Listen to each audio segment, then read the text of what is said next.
आजकल विपक्षी दलों द्वारा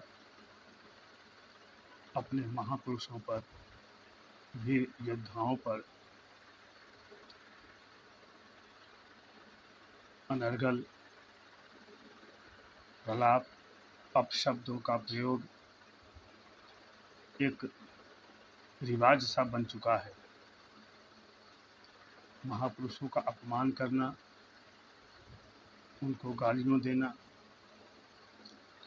हिंदू धर्म का अपमान करना, सनातन का अपमान करना, सनातन संस्कृति का अपमान करना, कुछ निहित स्वार्थों के तहत, वोट बैंक की राजनीति के तहत ये सब एक वर्ग को खुश करने के लिए, उनके वोट हासिल करने के लिए किया जा रहा है।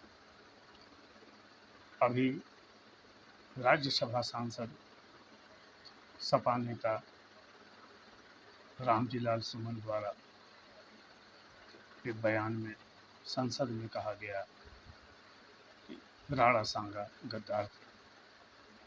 शायद उनको पता नहीं, या वो जानबूझकर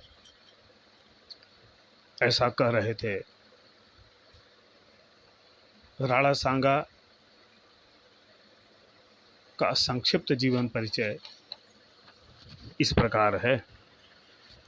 राणा सांगा महान योद्धा और मेवाड़ के शासक थे।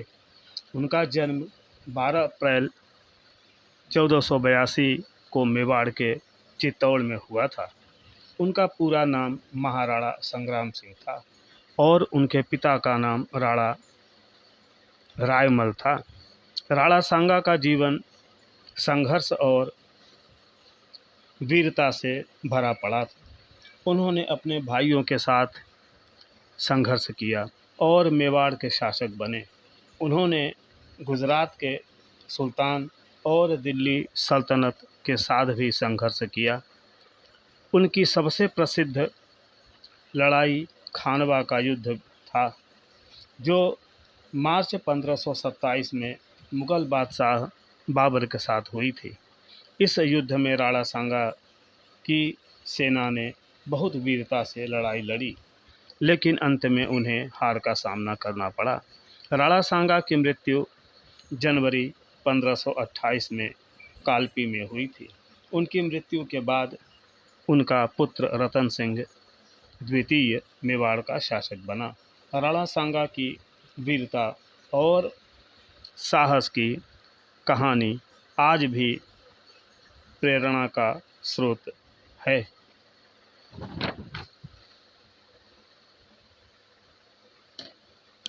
राणा सांगा इतिहास में प्रसिद्ध एक वीर योद्धा थे। 80 घावों के बावजूद, एक हाथ, एक पैर, एक आँख से विकलांग होने के बावजूद भी वो अपनी वीरता से मुँह नहीं मोड़े और अपने देश और चित्तौड़ की आन बान शान के लिए वो लगातार प्रयत्नशील रहे।